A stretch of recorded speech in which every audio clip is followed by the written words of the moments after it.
Alright, hey guys, I am back for the second hole now.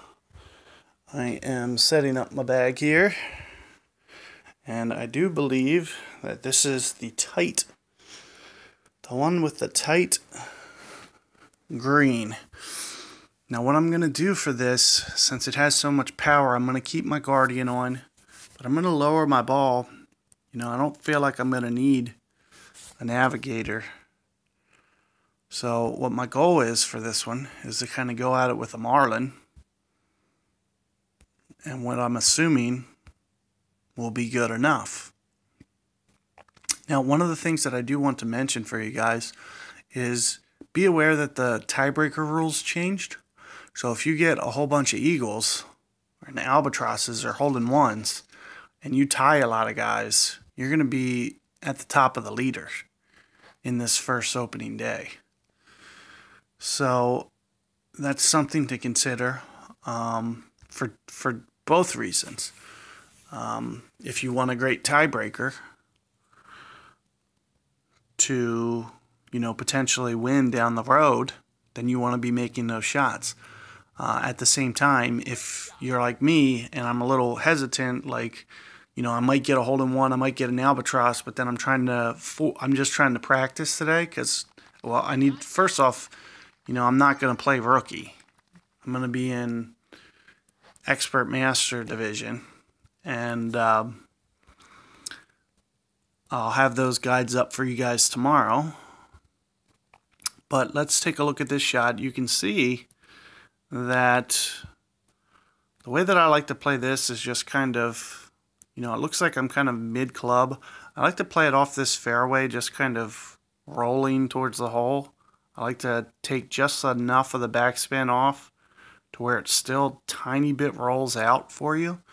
And this should play, if you have a similar Guardian to me, at about 2 per ring here. So here I'm going to go 2 rings.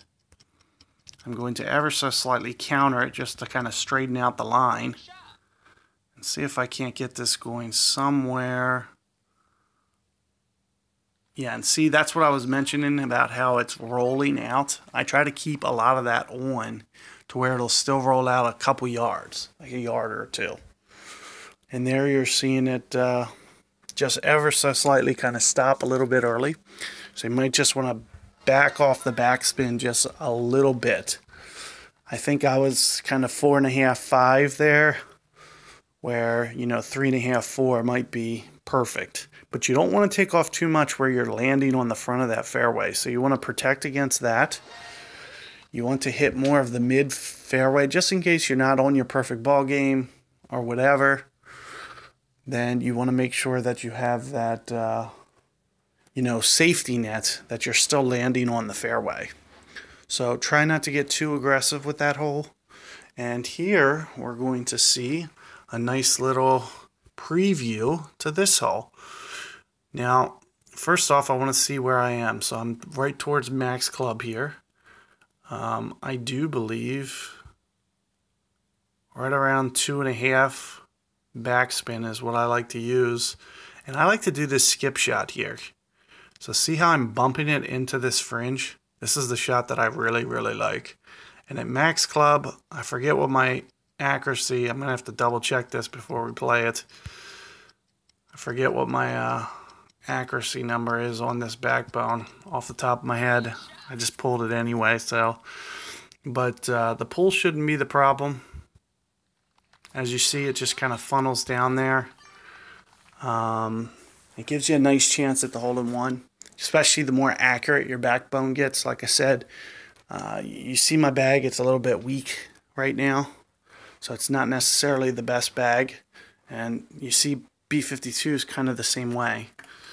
Is the bag's a little weak, so it can be a little bit more challenging. And when you take it up onto the surface like this, you usually need a little bit more backspin. And that's one of the reasons that I don't like. Plus, if you land on the front of the face and more deep, it seems to play inconsistent. There's never like a consistent way that it comes in. And that's kind of how you're seeing that bounce like right there. There was like kind of no reason, given what you saw on the ball trail, that was going to happen, and yet it happened. So keep that in mind, but we'll talk about that more once I get to that hole. If you have a decent power sniper, then I would say go with the sniper. But aside from that, if you look at my Guardian, you know, it's going to play more towards mid-club on that hole. So here I have 66 accuracy, which is 1.7 per ring. I play it more 2.0 on that hole, which is more of like a mid-club type adjustment, and should be pretty spot on for you if you want to go that route. If your accuracy is not 66, you know, adjust accordingly. There's you know, a Guardian, once it gets to either a 5 or a 6, it becomes 80 accuracy, which would lower that number to like 1.4 per ring on max club. And then, you know, I'd use more like 1.7 per ring for the adjustment there if, you know, on a mid club. And that's kind of why I'm mentioning just use your mid club adjustment, whatever that is. So that's what you're going to be using for that one. And good luck with that hole. Hopefully you guys can get the hole-in-one there. That is definitely a challenging one. There's a couple challenging ones on this setup, in my opinion. And I'm hoping we can find a way to get a few shots to drop. And, you know, the one that I'm really thinking about is hole number 4. So we'll talk about that once we get there. So good luck with that one. See you guys on the next hole.